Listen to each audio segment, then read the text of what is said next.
afternoon, good morning, welcome. How are we doing tonight? Today, whenever you're watching this.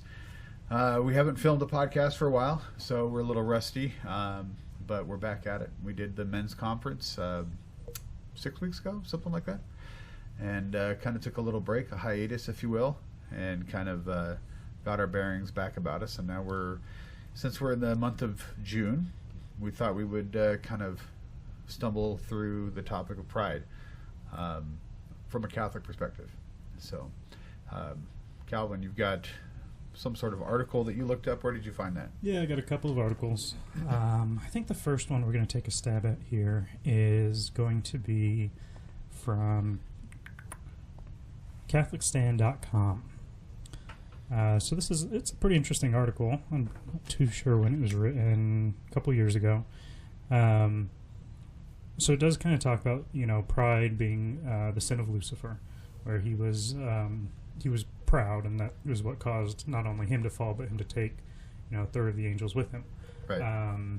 The original sin. Kind of the original sin chronologically. That is true. And it was. So they've got some Bible verses in here too, like woe unto them who call evil, who call good evil and evil good.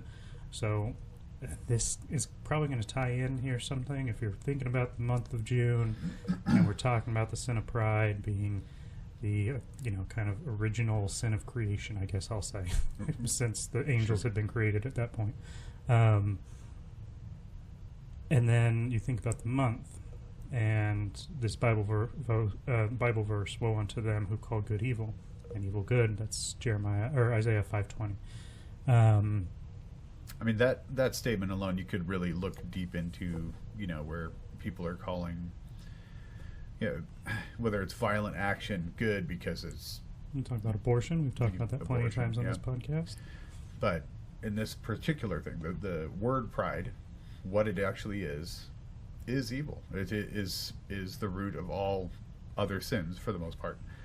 And so that goes to that point real well. Is that they're taking something that is naturally not good. I know people will say, "Oh, I'm proud to be an American," or "I'm proud to be, I don't know, I'm proud of my kids." So that's a different kind of pride.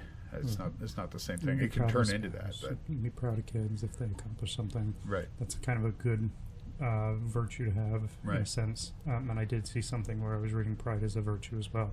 Right. But it would be more of an altruist type of, I don't know if I'm saying that word right, type of pride where you're proud of somebody else for something, right? Right. When you turn it inward on yourself, that's when it starts to become an issue.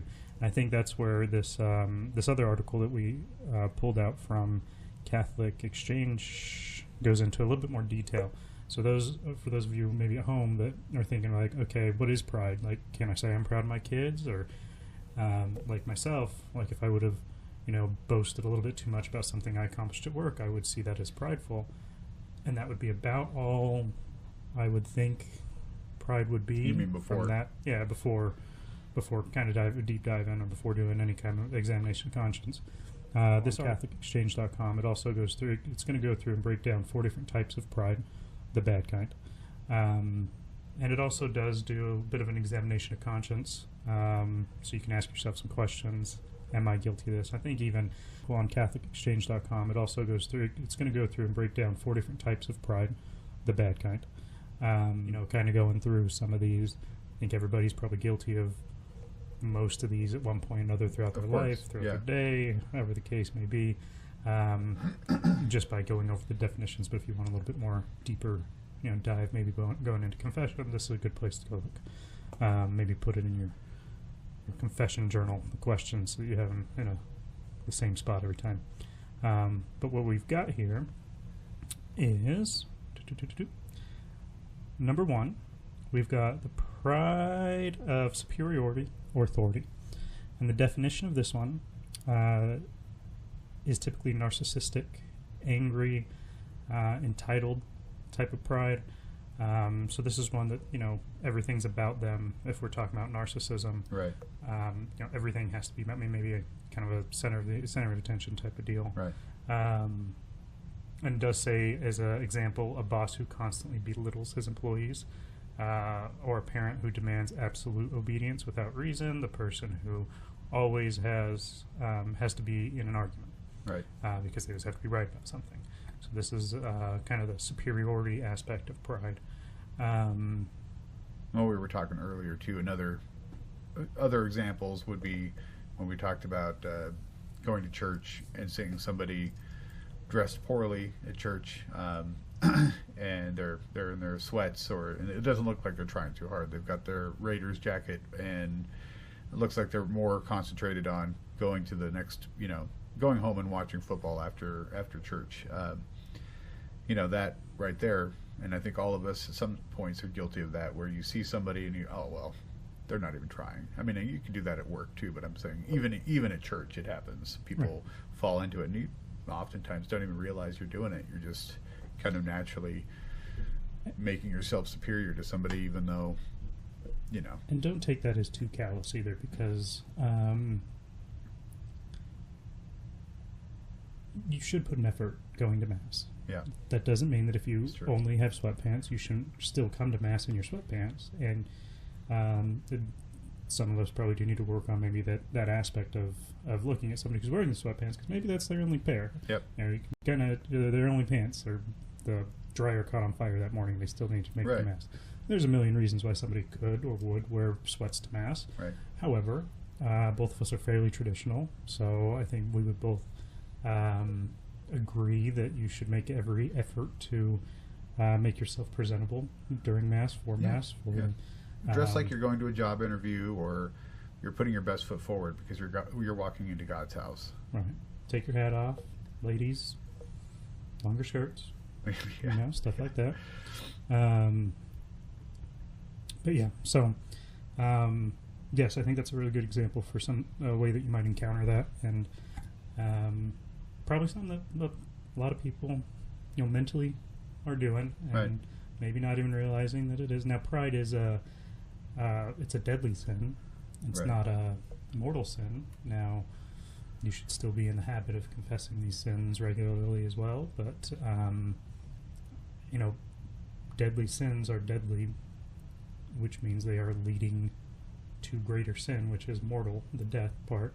I thought about this once. I don't even know why I was thinking about this, but that word deadly versus mortal, because deadly to maybe somebody who maybe is coming into the Catholic faith, maybe doesn't know the Catholic faith, how we have mortal venial sins.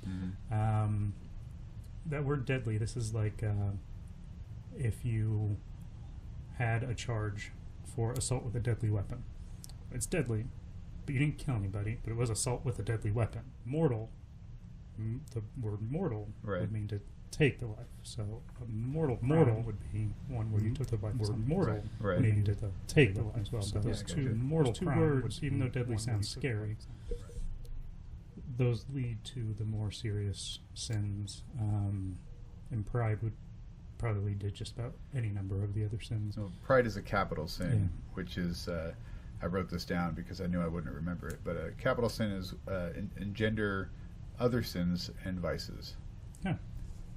So, well, let's think about that. Let's think of some other deadly sins. You have stuff like lust. If you're constantly lustful, well, that's prideful as well, because you're putting your ambitious lust ahead of humility of obeying God, right? Through not sinning.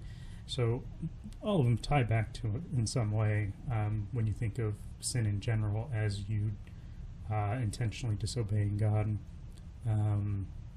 If you're doing that, it's because you want something more than you want to give back to God, right? More than you want to obey. You want to be lustful, or you want to, eat 3 more slices of cake till you feel like you're going to blow up, right? Stuff like that. Anyway, kind of went off topic there, but number 2, we have the pride as the sin of timidity.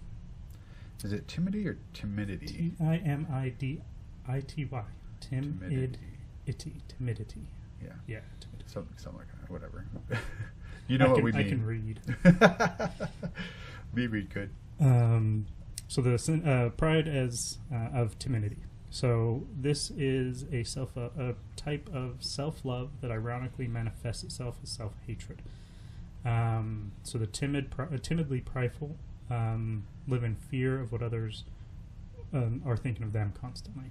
So a good example of this would be someone who never speaks up and avoids opportunities or constantly self-deprecates because they are terrified of judgment or failure. The person who prioritizes fitting in over doing what they believe is right. Yeah. So they are. Well, I mean, if you look at the Pride Month, you look at all that stuff, and with that in mind, people will walk into a situation. Society in general right now has become kind of morally lit. And ambiguous. And a lot of that is because there are people who have that tug, like, I know this is wrong. I have a feeling maybe this is wrong, but I don't want people to hate me because I don't believe like they do, or I'm too religious, or I'm too whatever. And so they go down that road of, well, I'm just not gonna say anything. I'm a good person. Yeah, it's funny because I think I've brought this up to you before, but it's very much fits into this too. As far as Catholics with lukewarm faith, I mean, we've obviously talked about that. I'm practicing now, but there was a good stretch of time there where I wasn't practicing. And that probably would have been my response in the secular world was, what religion are you? Oh, I'm Catholic, but not practicing. In other words, like, I'm not one of those Catholics. Like, I'm not going to judge you. Right. Right. But as you get more developed and you see these things and you do understand, okay, it's not really judgment here. That's not what's happening. Right. Your eyes sort of widen a bit once you start seeking some of this truth. But it's very much the same thing where I would have said, hold up, I'm not one of those. Right. I might think it's wrong too, but I'm not going to say anything. I'm just going to let you do your own thing. Yeah. Anyway, sorry, cut you off there. Maybe. No, that's good. All along the same line. We have the number 3, pride of sensitivity. This is another type of inverted pride, and it's quite similar to the one we just talked about. Example for this would be a person who constantly plays the victim, thrives on drama, or feels slighted by everything. They might dwell on perceived injustices or wrongs to gain sympathy. Right. I know everybody right now listening probably did the same thing I did, where all of a sudden 3 or 4 people popped into your head. I know some people, and I probably have been this person too. I'm not as quick to recognize it in myself as I am other people, because I'm just awesome that way. But you look at, I don't want to go into that, like, I don't want to draw myself into sin that way. But that's just kind of how it happens. You start thinking about these other people that you start focusing on other people rather than yourself. And so, important side note, I guess, is that you should be focusing on yourself. That sounds selfish. Focusing on these things in yourself, not so much the things in other people. So, yeah, you can notice those things, but if you notice something and you think there might be something there, you don't want to be sitting there focusing on that person. You want to remove the log from your own eye before you go after the twig in somebody else's eye, right? Sorry. Oh, no. Perfect. I mean, just as you said, I was thinking, a couple people that I know where it's always, kind of about them, always this kind of victimhood mentality. Right. I mean, I think overall in society we have that issue where Right. there's a lot of people playing victim for this group or that group or this group. Right. It's like a victim's, I'm a bigger victim. Wait, I've got this one and this one plus AAIQ and whatever on the side. So I think this one's thriving right now, but then you also say, people who thrive on drama, these, you get on X and you get a bunch of, there's a bunch of videos of, dramatizations. You have, riots going on in LA because people want drama. They want to be seen, sort of. They want to, act out in these crazy manners. This is all very prideful. Right. But yeah, anyway. Sorry, the thing that pops into my head when we're talking about, like, the way you were framing that, have you ever heard that horrible song by that band Garbage? I'm only happy when it rains. Pour your misery down on me. I've not heard your Garbage band. It's not my band. A couple of the guys from that produced the Nirvana Nevermind album started a band called Garbage, and that was one of the songs. I'm only happy when it rains. It's not good. As y'all can tell, he is actually way more into music than I am. I mean, I like music, but I don't know how to play. Yeah, I don't know if they can see any of the guitars in the shots. Might be one of these. Yeah, definitely one of those guys. But yeah, anyway, so that song, the whole idea behind that song was that like it's somebody who loves misery because misery loves company. Yeah, misery loves company. People, she's one of those people. The lead singer is one of those people who thrives on other people's drama. It's another way to distract yourself from the world around you. But anyway, I digress. Well, we also see it play out in our TV, movies, shows, miniseries, and where high drama stuff is always really kind of appealing. How many topics do we have left? We have one more for the breakdown. Okay. So we've got pride of complacency, which is vanity. So like pride of timidity, vanity is characterized by excessive desire to gain human respect. But like pride of superiority, this is an outward-facing arrogance. So this one's kind of a blend between the two, where they want everybody to respect them, and they're going to be very arrogant on the outside about it, rather than being timid and withdrawn, wanting somebody to like them. You see that a lot. Sorry to cut you off, but that just reminds me. You see that a lot in. I'm being judgmental, but short people. Okay, hear me out. Short person syndrome. Well, yeah, I mean. I've known a couple of guys that they talk with it sounds like an artificially deep voice, especially for how small they are. But they're very like, I got to prove myself. I'm going to be bigger and better than you, even though and I don't really think about it until later. I'm like, why is that person so? Maybe it has something to do with their stature. I don't know. I don't mean to offend people. I'm nothing to look at. I know. But to your point, yes. So the example that I have down here would be a social media influencer that's obsessed with likes constantly. So they need that approval. Plus, they need to be bombastic about it on the outside. Right. So they're probably posting well now probably AI videos of them in Hawaii or whatever. But they'll post those videos, and then we can have a social media discussion. But I mean, you could even get down to with that that same kind of you've been working out a lot. And you make sure I want to get my guns out there so people can see that that's another. It might not be as glaring as a YouTuber who's constantly got the camera pointed at him as we film a video for YouTube. We have somebody who humble brags, or a politician who seeks power primarily for just being adored. Just for being adored. Yeah, right. Through the adoration. So, what is a humble brag, by the way? What does that mean? So a humble brag is a good one. This is the age gap here. A humble brag is when you try to brag about something, but you don't want to act like you're bragging about something, so you do it in a very low key way. So like, I don't know, like, yeah, look at this laptop. It's one of the finest ones. Yeah, it's only, I got 50% off, but it's like $4,000 laptop. Like, you're kind of bragging, but you're also trying to make it more humble. So you're trying to take it down a notch so that you don't act outwardly out like you're I've probably just done that. bragging. I've probably done all of these. I'm sure I have. I don't know. Yeah, and you can probably do humble bragging. Maybe if you're just having a conversation, you're trying to talk about something, but you don't want to make the other person feel bad. Maybe for something that you've gotten, maybe you feel, you could do it without even really intentionally doing it. Yeah. Like being like kind of a cocky guy doing it. But, I could see how maybe you could humble brag on accident. I used to come across, well, maybe I still do, I don't know. A lot of people used to think I was really cocky. Yeah, me too.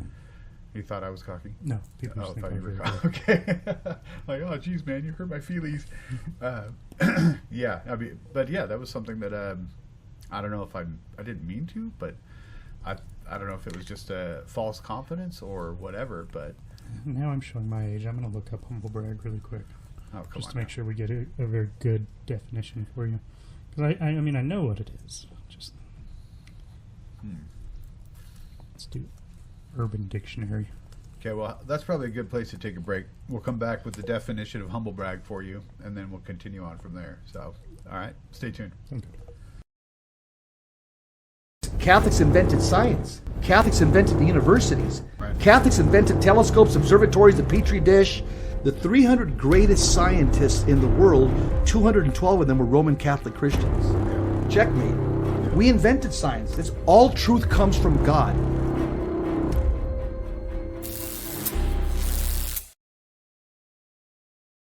Before we went on a little bit of a break there, Yep.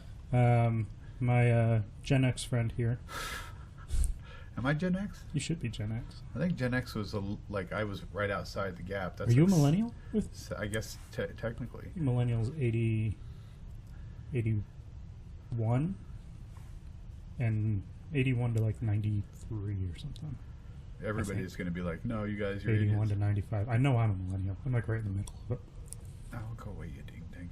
But yes, he was asking what a humble brag was, because that was one of the examples that was given. What? I'm Gen X, I guess. I thought you were. So one of the examples that was given for the pride of vanity was a humble brag, and what I've got here is when you usually consciously. Oh, so it does say that it has to be a conscious thing. Consciously try to get away with bragging about yourself by couching it in as a phony show, a phony show of humility. So the example is, your inflatable inner tube is way cooler than my 80-foot yacht. You get to be much closer to the water and nature. I envy you. I really do. Okay. So he's talking about the inner tube rather than his yacht. Yeah. A little bit of a I humble don't brag. think I've ever done that specifically. Thanks. That means a lot. Another advantage of having an inner tube is that I don't have You cut that one out. Yep. All right. So never mind on that one. But yes, so that's what a humble brag is. Anyway. Okay. Well, I mean, I kind of figured context clues, but Yeah. I've heard it before, but I've never really asked, so I apologize. There you All right. go. Okay. So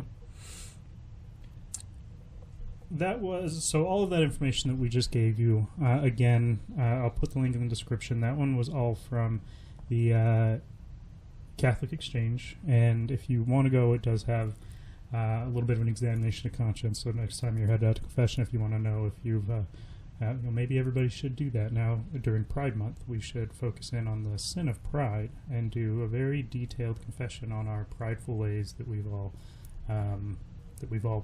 probably been a part of, and that'll be the new celebration of Pride Month, to confess your pride sin.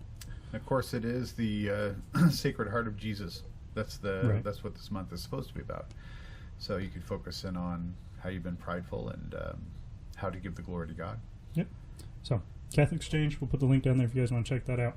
And then I did have another article that I kind of looked over that it was when I was looking up stuff for Pride. And this was pretty good too. It went into, this is from the Catholic Stand. It goes into some more details. Let me see if I can find my notes. And it goes on topics like God will not be mocked, and God hates the proud and loves the humble. There's a lot of really good quotes in here from different saints. We might touch on a couple of details. Let me see if I can find my notes. And it goes on topics like God will not be mocked, and God hates the proud and loves the humble. Here in a minute. But it does say that one day he will return, and not as a little baby, to bring mercy and forgiveness into the world, but as a judge against evil men. Now, we do believe that God is fully just and fully merciful. So, as Catholics, we have the benefit of having confession and kind of experiencing that mercy, hopefully on a regular basis for most of us. But the fully just part, that is where, being prideful or outwardly arrogant about your sin, there is a judgment part of this that will come. Anyway. guess something else. Wait a minute. Quick note. I noticed that when you turn this way, your voice is disappearing a little bit. So try to, even when you're looking at the camera, maybe. Hey, guys. Maybe? Yeah. A bit better? Yeah, not bad. Not bad. Okay, so what you said brought up a point, and then I forgot it because I wanted to tell you about the mic, so I apologize. You're fine. But in this article, it does dive into a few other things. It does talk about a book. It was called A1020. I'm frantically kind of scrolling through my notes here. But it's a book that they recommend that talks about the infiltration of the Catholic Church. Mm-hmm. I think we have seen that. I mean, we even, during this Pride Month, we've seen some odd behavior from Catholic churches. And this book goes into I think it's a communist plan that was to, back in the 30s, to intersect what they were calling anti-apostles into the church. Yeah. Somebody we've talked about multiple times on our own wrote a book called Infiltration, Dr. Taylor Marshall. Mm-hmm. So he's got a book that has a lot of that stuff kind of laid out. Yeah, this article also kind of talks about that book as well, Infiltration. I haven't read it, but I did stumble across it while I was kind of poking through this stuff. Right. Which is interesting because, when you look at how poorly catechized people are now, I don't know that was always the case because I wasn't around in the 1930s, but was the normal Catholic as poorly catechized as what the normal Catholic would be today? I went to Catholic school my whole life, and I think it was like high school where they probably just kind of bowed out. Like, we weren't really learning what a high school person should be learning from a faith perspective. Right. We were doing religion class, but we were going to Mass, but they should have been really doing deep dives on stuff like examination of consciences and really taking confession seriously and some of those things. That's what should have been ingrained in us in like the high school formative years. I know plenty. Every time somebody looks back at you have a tendency like back in the good old days, but I do think that is true when it comes to people always talk about that Latin Mass. I've never been to a real Latin Mass. I've been to a Novus Ordo in Latin, which is beautiful. But so I can't say one way or another, this one's so much better. I'm sure it's great and beautiful, so I don't want to knock either. But yeah, you have these people who kind of only focus on the old stuff. Everything old is, we do it with music probably, Anyway. We definitely do it with music. And movies. And movies, yeah. Well, I don't know, there's some good movies that come out lately, sort of. This is very rare. Episodes 1, 2, 3, Star Wars are the best ones. Oh, no. Okay, so anybody else actually hear what he just said? He claims that Star Wars 1, 2, and 3, the three worst, are the best somehow. 1, 2, and 3. This is like you played an Uno card, But 1, 2, and 3.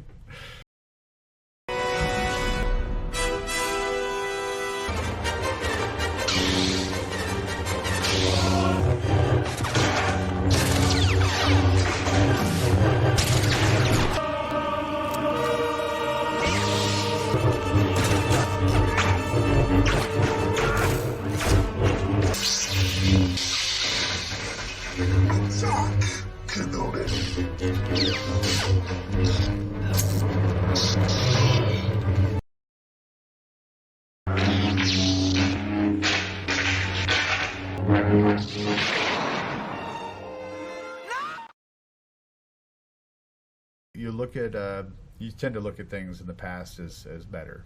So were they more prepared, better catechized? But that's why 1, 2, and 3 are better to me. It's because they came out when I was a kid. But if you look at, at some point, no, obviously it wasn't because people had to learn and God revealed the truth slowly. So, but yes, most of the people that I talk to, and this is just my experience, but most of the people I talk to who are older, who went to Catholic school or went to just Catholic church, they knew a lot more, not only the prayers, but they knew more theology, and they understood that the Eucharist is Jesus. It's not a symbol. They understood. And that wasn't driven home in Catholic school either. Right. Like, that was for not me either. That was not driven the way it should have been driven. Like, I would have been able to tell you that, like on a quiz. Yeah. Like if somebody asked, like, what's transubstantiation, I would have been able to explain it to my ability. Well, but like I said, to I my left Catholic ability. school when I was in 6th grade, so I don't think I would have been able to. Yeah, see, I mean, we would have learned all those terms and stuff like that in 2nd grade when we took communion. Oh, okay. Right? So by that point, we would. I have no excuse then. Yeah, so I would have known it, but they didn't drive it home when they should have. They didn't really adoration. Yeah. They didn't drive home the importance of adoration, confession, all these things. But anyway, I mean, even we're kind of got beside the point. My point for that was, I don't know if the more people were more catechized or if this infiltration type stuff happened, and that's why everybody is so not as well catechized now. Because if I go find a Catholic my age that's just randomly, just pick somebody off the street and ask them what religion they are. If they say they're Catholic, they probably aren't very well catechized. I wasn't in that camp, or I would have been right there with them. Yeah. Just a few years ago. So, and I was someone who thought that I knew the faith fairly well, until I actually put an effort. And learned a lot more. I wish I could go back in time and smack myself around a little bit too, because people would ask me, I'm a Catholic, but I wasn't going to mass. I wasn't doing any of the things I was supposed to be doing, and people would ask me questions about the faith, and I bombed big time. I'm like, oh yeah, of course, Jesus. Or like, I remember, I won't say who I was answering, but somebody asked me, well, Mary, she was, she had other kids, right? Oh yeah, of course, yeah, she had, things like that. That now I'd be like, stop, but and spreading misinformation because I was poorly catechized, and also because I didn't care. I was too involved in me. I wanted to, get my jollies. It was all about me all the time. It wasn't about sacrificing or pouring myself out for somebody else. Right. Anyway, sorry. I don't know. Yeah, those are good points there. So, well, so with this, let's go ahead and we can talk about it a bit. So how does this manifest itself now that we've kind of discussed what pride actually is, what I kind of thought it was at the beginning, and what does that mean for there being this giant demonstration every June where we are parading out and celebrating a sin, and teaching people that it's okay to be prideful, right? At that. I mean, what we haven't done right now is really touch on what they're symbolizing, what they're embodying with their claim of pride. We've just been talking about pride itself, the sin of pride. So it's kind of twofold.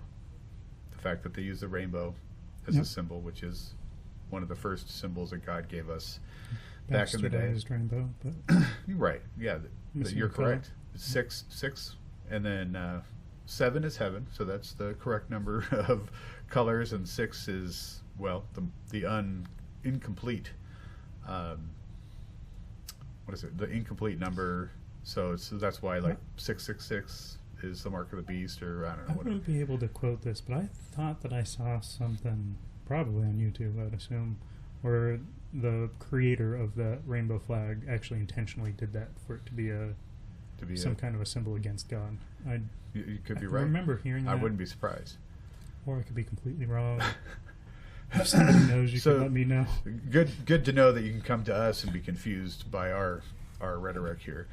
Don't quote me. Oh man, I'm the person where they heard it from when they're saying it later on in the story. I heard it in some YouTube video. I thought they knew what they were talking about. Wrong.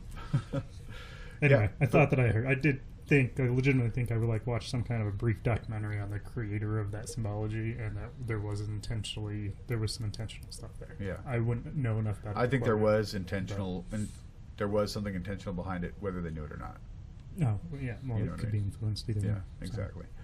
I think that people have taken this whole pride thing, and again, we talked about this earlier, but Pride Month has kind of seemed to die down a little bit. You don't see it as much in the public sphere when it comes to companies trying to look, we're gay too during June only and all this stuff. Which in itself is another part of pride. Yeah. Because they're saying, hey, look at us. Look at all the good things we're catering doing to you. Don't you like us? By putting the logo up, so that company just in and of itself is also expressing pride themselves Right. in being able to say that they are. Oh man, this is intertwined. Yeah. Pride's a hard one to get away from, though. Yeah, well, you like, find everything. That's pride. why it's the root of all sin. Yeah. It really is. But yeah, so when it comes to people in that lifestyle, we're not talking about somebody. There are people who are same-sex attracted, who think Pride Month and all that stuff is ridiculous. And there's a lot of people out there who are struggling with same-sex attraction, and they don't want to live their life that way, and so they choose to be celibate. They choose to be whatever. And here's the thing. Let's look at it this way. I'm a straight man. It would be wrong for me to want to have a month dedicated to my promiscuity. Right. So if I wanted to go out and just bag a bunch of ladies, not that I could, but if I wanted to, and I did, that would be wrong. That would be prideful in a whole different way. Well, no, same way, basically the same thing. Yeah. So you brought up a point earlier about being proud. What did you say about the being prideful in? An altruistic sense is what I think I said. Is that where you're going with? Proud of Yeah. somebody else? So you can be proud of like a child? No, I wasn't thinking Or a about that. different one? No, no, I was thinking about the being proud of, like when it comes to Pride Month, they are proud. They're being proud of the evil. No, that's not the way you put it. Much more eloquently. But it was. I'm trying to run. I'm trying to kind of put it in a nutshell, and instead it's kind of pouring all over the place. Maybe that they put their own pride, that they put their own sin of pride as a priority over God. Maybe, I don't know what we were talking. We've been talking now. This is our second take, so yeah. We had a whole section that just didn't record. Yeah, because so we might have lost it. It doesn't matter. In a nutshell, people are celebrating something that's evil, but it's not just the sin of the sexuality and the problems that has, which it does. It says so multiple times in the Bible, but it is Being proud the of celebration of that sin. It's a celebration of sin in general. It's a celebration of being against God, and that was kind of what you were saying before. Along that line, the pride is separate from the as you were kind of talking about same-sex attracted people and that lifestyle, which we would consider sinful as well. Right. But pride is its own thing. Pride is then standing up saying, I'm also proud that I'm committing this sin. Right.